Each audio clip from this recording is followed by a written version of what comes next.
Company আবার হইব, আপনার কোম্পানি আবার হইব, আপনি টেনশন নিয়েন না, আপনি টেনশন নিয়েন না।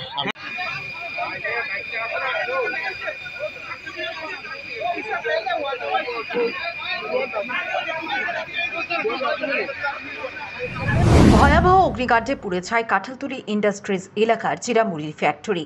জানা গেছে, রাজধানী আগরতলা সংলগ্ন কাঁঠালতলী ইন্ডাস্ট্রিজ এলাকার মুড়ির ফ্যাক্টরিতে শনিবার রাত আনুমানিক 11:30 নাগাদ ভয়াবহ অগ্নিকাণ্ডের ঘটনা ঘটে। ঘটনার সঙ্গে সঙ্গে ফ্যাক্টরির মালিক ঘটনাটি প্রত্যক্ষ করতে পেরে চিৎকার শুরু করলে আশপাশের ফ্যাক্টরির লোকজন ছুটে এসে খবর দেয় অগ্নি নির্বাপক দপ্তরের কর্মীদের। খবর পেয়ে বাধারঘাট, আগরতলা, আনন্দনগর, মহারাজগঞ্জ বাজার সহ বিভিন্ন জায়গা থেকে ইঞ্জিন ঘটনাস্থলে দ্রুত ছুটে গিয়ে আগুন নিয়ন্ত্রণের কাজে হাত লাগায়। অগ্নি নির্বাপক দপ্তরের কর্মীরা রবিবার সকাল 9টা পর্যন্ত চেষ্টার পর আগুন নিয়ন্ত্রণে আনে, তবে ফ্যাক্টরির ভেতরে থাকা চিরা, মুড়ি এবং ধান পুড়ে ছাই হয়ে যায়।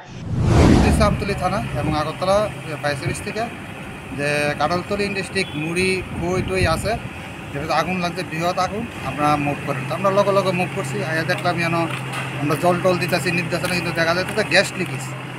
গ্যাস লিকেজের পরে যেন আমরা প্রায় 9টা-10টা গাড়ি আইছে বিভিন্ন স্টেশন থেকে, আগরতলাতে 2টা, Anandnagar, Gulbazar, Ranibazar, new capital complex, তারপরে হলো কুঞ্জবন এবং বিশালগড় আর জিরেন্যার আমরা স্ট্যান্ড বাই রাখছি। আর আমরা প্রত্যেকটি গাড়ি প্রায় 2-3বার করে সেটা ওয়াটার রিলেভাবে আমরা জল দিছি, মিনাকান্ত জল আইন আমরা দিছি। এবং লাস্ট অব্দি আমরা দেখছি যে এটা গ্যাসের দিকে হইতেছে। টিএনজিসি আমরা লোক প্রচণ্ড হেল্প করছে এবং তারা পুরো নাইট আমরা লোকে কাটাইছে, কোনোক্ষণতে পাইতেছে না কোন সোর্সে, সব টপ বদ্ধ করে দিয়েছে। তারপরে লাস্টে সকালে ড্রজার দিয়ে খুঁজে বাই করছে পুরানো লিকেজ। তো লিকেজ বন্ধ হওয়ার পরে আমরা এখন অব্দি ধোঁয়া আছে, কিছু ধোঁয়া উঠবো, যতক্ষণ যে ক্লিয়ার না হইব আমরা এখান থেকে যাইতাম না, আমরা এখানে আসি নন স্টপ। কতটা ইঞ্জিন আছে? আনন্দনগর প্লাস বাজারঘাট ফায়ার সার্ভিস 2টা গাড়ি আছে, নন স্টপ আছে, যতক্ষণ ক্লিয়ার না হইব আমরা এখান থেকে যাইতাম না। ঘটনার খবর পেয়ে শনিবার রাতেই ঘটনাস্থলে ছুটে যান আমতলী থানার পুলিশ। রবিবার সকাল থেকে এই ভয়াবহ অগ্নিকাণ্ডের ঘটনা নিয়ে প্রশাসনিক আধিকারিকদের দৌড়ঝাঁপ লক্ষ্য করা গেছে। ফ্যাক্টরির মালিক সহ অন্যান্যরা জানিয়েছেন, ফ্যাক্টরির পাশ দিয়ে পাইপলাইনের মাধ্যমে গিয়েছে গ্যাস লাইন, সেই গ্যাস লাইন থেকেই এই অগ্নিকাণ্ডের সূত্রপাত। তবে এই ভয়াবহ অগ্নিকাণ্ডের ঘটনায় ক্ষয়ক্ষতির পরিমাণ আনুমানিক 80 লক্ষাধিক টাকার মতো হবে বলে জানা গেছে।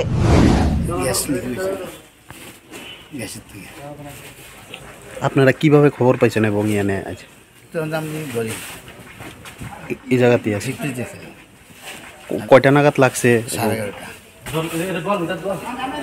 মানে আপনারা মানে কি দীক্ষা মানে ইয়ে করছেন, মানে আইছেন? এরপর তো আপনার লেবার কাছে গাড়ি একটা লুট দিছে, আমিও ঘরে আইসি, হিসাব করতাম 5 মিনিট, এর আগুন ছেলে দিছে। আগুন নিয়ন্ত্রণ করার কি পদ্ধতি আছে আপনাদের কাছে? না, এখানে কি আপনার মানে ফায়ার সেফটি বা কোনো কিছু ব্যবস্থা ছিল? কতদিন ধরে এই ফ্যাক্টরিটা চালাইতেছেন আপনারা? মানে ব্যবস্থা কেন রাখবেন?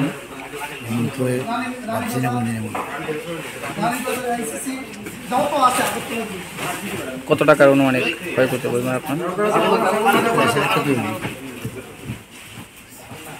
মেশিনারি চালাইলে মোটরটি আসলে না গেছে।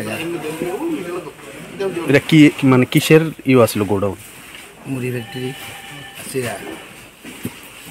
আপনার নাম? রানগোপাল শাহ। আমার বাড়ি? আমার ফ্যাক্টরির নাম ইউএস ফ্লেক্স ইন্ডাস্ট্রি। ফায়ার সার্ভিসের কয়টা ইঞ্জিন আছে আপনার? এই 10-12। কালকে রাত থেকে এখন অব্দি কতটুকু নিয়ন্ত্রণে আনতে পারছেন? এখন তো মোটামুটি রাত্রে আই বসছে, গ্যাসটা বন্ধ হইতেছে না দিকে বলছে, আপনার চেষ্টা করছে একবার একদিন চাইনা যাচ্ছে। অন্যদিকে এই ঘটনার খবর পেয়ে রবিবার সকালে ঘটনাস্থলে ছুটে যায় টিআইডিসি চেয়ারম্যান নবাদল বণিক। এতে 2টা ইউনিট ছিল, প্রাণগোপাল শাহ এবং সঞ্জিত শাহ, তাদের মুড়ির ইউনিট ছিল।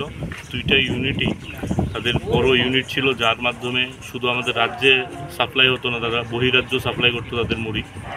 তো সেখানে গতকালকে 11:30 নাগাদ বিশাল পরিমাণে আগুন লাগে এবং আমাদের টিআইডিসি এবং আমাদের ইন্ডাস্ট্রি ডিপার্টমেন্টের যিনি ডাইরেক্টর থেকে আরম্ভ করে ডিএম সাহেব থেকে আরম্ভ করে সবাই গতকালকে রাত্রি উপস্থিত ছিল। টিএনজিসিএলের সমস্ত এমপ্লয়িরা রাত্রি উপস্থিত ছিল এবং ফায়ার সার্ভিসের যারা কর্মী যারা আছে তাদেরকে সবাইকে ধন্যবাদ জানাই।